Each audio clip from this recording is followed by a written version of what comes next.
Hey guys, it's Paradise, and in this video I'll show you how to grab some awesome weapons and armor sets from the NPCs. There's the Falx sword with an insane unique attack that's great for bleed builds, both the Dryleaf Arts and Dane's Footwork hand-to-hand weapons for some awesome martial builds, as well as Ledas Sword and some armor sets along the way. Drop a like and comment below if we help you out, but do note that this is the easy way to grab these weapons without having to follow multiple convoluted quest lines with seemingly unnecessary steps. I've verified this method 2 times with my own save datas, but there are nuances and differences depending on what stage of the DLC you're in, as well as who you have or haven't interacted with or summoned. So comment below any extra details or differences you encounter along the way so we can get a better understanding of how to obtain these items, as it seems everyone has a slightly different experience, but we're going to show you the quick and easy way to get these from our testing. Firstly, let's grab the Dryleaf Arts hand-to-hand weapon, and this requires picking up the shiny item on the ground that gives you the Monk's Missive and the May the Best Win gesture. You can get this from the High Road Cross Grace Point, and once you've picked up the shiny on the floor that gives them to you, you want to head on over to the Morth Ruins.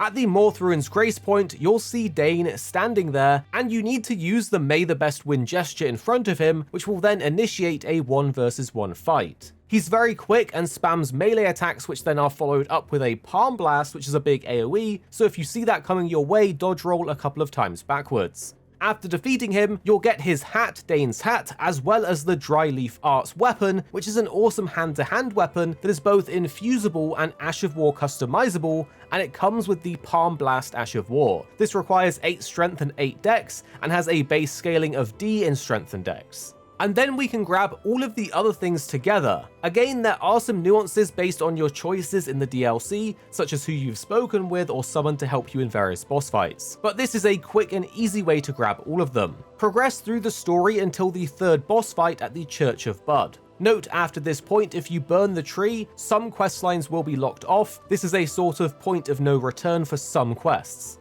However, certain NPCs will automatically be present in the upcoming encounter, with additional ones there based on which quests you have progressed in. So if you're ready to progress, use the Messmer's Kindling that's obtained by beating Messmer to seal the tree and unlock the whole Near Ilum area of the map. We need to go to the Cleansing Chamber Anteroom Grace Point, which if you have already got it, great, otherwise follow this route.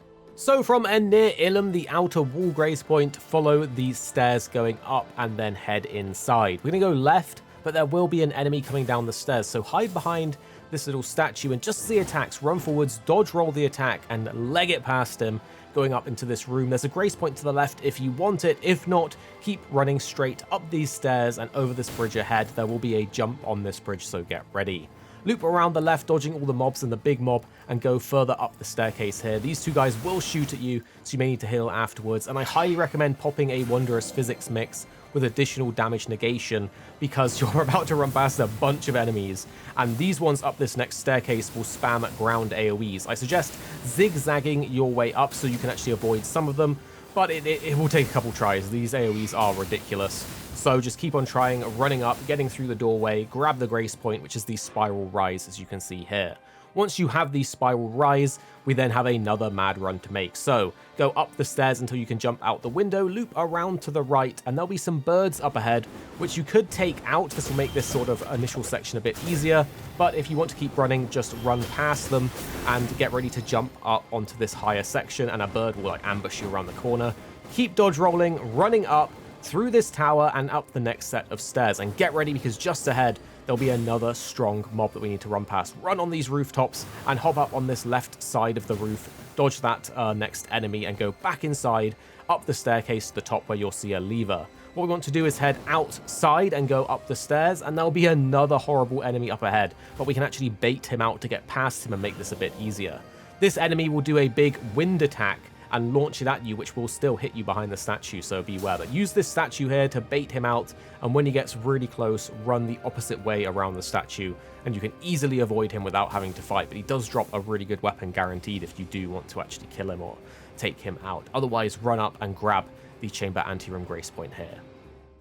At this grace point, we can now go east up the stairs into the large room with the sand. We'll get a speech from Leda, and this will then grant us the interactable marks on the floor to begin the invasion fight. If you have the friendly summon for Noble Natan, this will greatly help you because you'll be fighting multiple enemies at once. Once you start the fight, summon your Mimic right away and buff up. You will always fight Leda and Dane in this battle, however additional NPCs like Moor or Hornsent will also be there if you've progressed their questlines. Take your time and defeat all of the enemies, and at the very end you will get Ledas Sword. After it's over, you get returned to the regular world and you can loot the bodies of the dead NPCs that were there present for you, and it's good to note Dane's body will always be there. At Dane's body, you can grab the Dane's Footwork weapon, as well as any other NPCs that were present, such as Moor's for me, where I got his armor and shield. If you go through the next corridor, you can find Leda's body just around the corner, with her armor that actually strengthens attacks after dodges, backsteps, and dash attacks, which is pretty cool too.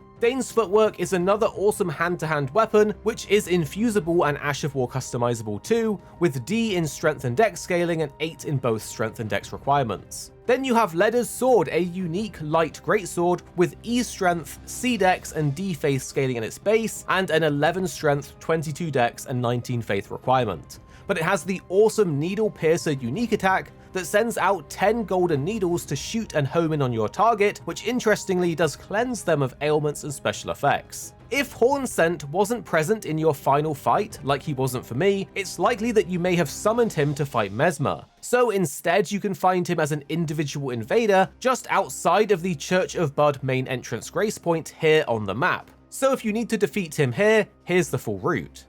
So from the grace point, head north, and you'll see in here in this little sort of dungeon bit, you want to buff up like I am, because as we go down the stairs, he will actually invade us at the top of the stairs. It's a bit of a weird one when you're coming at it from this angle, but you need to run down the stairs. You can mount up to make it quicker, and when you're forced off your mount, that means he's spawned, so you can run back up the stairs, and right at the middle of the top of the stairs here, you'll see Hornsent has spawned and will start basically attacking you. He's hyper aggressive and bleeds you really quickly, so my best suggestion is to just try and nuke him down as quick as possible, and you kill him and you've got it. Doing this rewards you with the Falx, an awesome bleed weapon with D strength and dex scaling in its base, and 12 strength and 15 dex requirement. It has a passive bleed and an absolutely amazing unique attack called Revenger's Blade. This has you dash forward doing a double slash, and then with a strong attack you can follow up with a massive combo of slashes that hacks the enemy to pieces. This one's just awesome to use and hits so many times bleed builds up quickly. Drop a like and comment below if we've helped you out, and subscribe for more Elden Ring content coming your way very soon.